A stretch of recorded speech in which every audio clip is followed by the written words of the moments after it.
आग 1948 की भारतीय हिंदी भाषा की संगीतमय ड्रामा फिल्म है जो राज कपूर द्वारा निर्मित, निर्देशित और अभिनीत है। यह फिल्म निर्माता और निर्देशक के रूप में कपूर की पहली फिल्म थी और यह उनके आर.के. बैनर द्वारा निर्मित पहली फिल्म थी। नरगिस प्रेमनाथ, निगला सुल्ताना और कमनी कौशल ने भी सहायक भूमिका निभाई थी। राज कपूर के सबसे छोटे भाई शशि कपूर इस फिल्म में एक बाल कलाकार के रूप में उनके चरित्र के युवा सदस्यों को निभाते हुए दिखाई दिए हैं। यह एक दर्जन से अधिक फिल्मों में से पहली फिल्म थी जिसमें राज कपूर और नरगिस एक साथ दिखाई दिए हैं। फिल्म की शुरुआत एक दूल्हे से होती है जो अपनी शादी की रात अपनी नई दुल्हन, जिसे सुधा कहा जाता है, के पास आता है। दूल्हे को देखकर दुल्हन की चीख निकल जाती है क्योंकि उसका चेहरा जलने के कारण खराब हो गया है। फिर दूल्हा दुल्हन को अपनी कहानी बताना शुरू करता है और फिल्म का शेष हिस्सा दूल्हे द्वारा दुल्हन को बताई गई एक फ्लैशबैक है।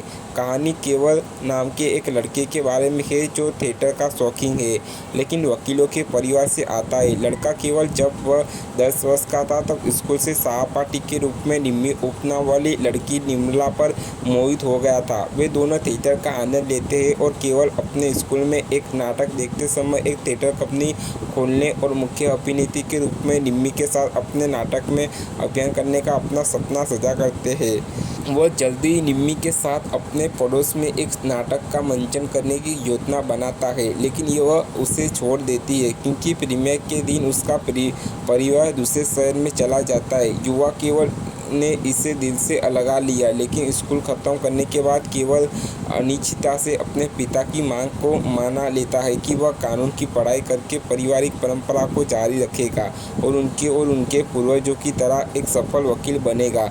कॉलेज में केवल की मुलाकात एक अन्य निर्मला से होती है जो उसके बचपन के प्यार की कहानी सुनने के बाद उसे निम्मी कहने के लिए कहती है। वह फिर से एक नाटक का मंचन करने की योजना बनाता है लेकिन दूसरी बार निम्मी भी उसे छोड़ देती है क्योंकि उसके माता पिता ने प्रीमियर के दिन इंग्लैंड में रहने वाले एक व्यक्ति से उसकी शादी करने का फैसला किया है। केवल का ध्यान भटकना चाहता है और वह कानून की परीक्षा में फेल हो जाता है। यह उन्हें मनाने के लिए मजबूर करता है कि वकील बनने में उनकी कोई वास्तविक रुचि नहीं है और वह नाटक लिखने, निर्देशन और निर्माण करने के लिए अपनी थिएटर कंपनी का मालिक बनने के अपने बचपन के सपने को पूरा करना चाहेगा। वह अपने पिता के साथ बहस करता है और उसे घर छोड़ने के लिए कहा जाता है और अपनी मां के विरोध के बावजूद वह जीवन में अपना रास्ता तय करने और अपने सपनों को पूरा करने का फैसला करता है। थोड़े संघर्ष के बाद उसे सौभाग्य से रजन नाम का कला का संरक्षण मिलता है जो एक थिएटर कंपनी का मालिक है जो बंद हो गई है। केवल और रजनी ने नाटकों को लिखने और निर्माण करने के लिए और रंजन द्वारा इन्हें वित्तपोषित करने के लिए एक रत्नात्मक साझेदारी और दोस्ती शुरू की है। अपने नाटक की तैयारी के दौरान केवल को विभाजन के कारण बेघर हुई एक महिला का पता चलता है और उसे अपने नाटक में मुख्य भूमिका में रखता है। पिता और एक नेता के साथ केवल के सपने अब तक साकार हो सकते हैं। केवल का सुझाव है कि नरगिस का किरदार का नाम निम्मी है। रजन निम्मी पर मोहित है लेकिन निम्मी केवल से प्यार करती है जो उसके प्रति निम्मी की भावनाओं से अनजान है। रंजन और केवल के पहले प्रोडक्शन की शुरुआत रात में यह संघर्ष चरम पर पहुंच गया है। रजन उन्मत्त हो जाता है और निम्मी की अपनी सारी तस्वीरें फाड़ देता है जो उसने बनाई थी। केवल अब रंजीनी के साथ स्थिति की वास्तविकता का पता लगाता है और निम्मी को समझाने की कोशिश करता है कि उसे रंजन के साथ मिलना चाहिए जो उसका दोस्त और गुरु है। निम्मी विनती करती है कि वह केवल से प्यार करती है, रंजन से नहीं।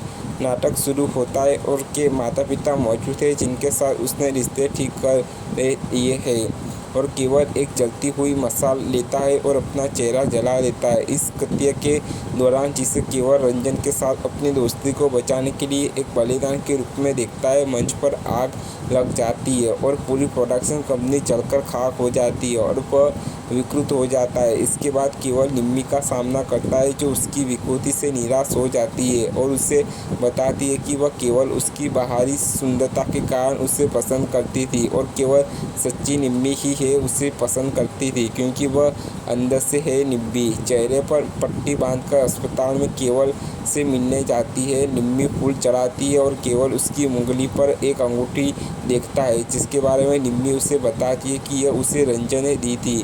केवल उसके अच्छे होने की कामना करता है और वह चली जाती है।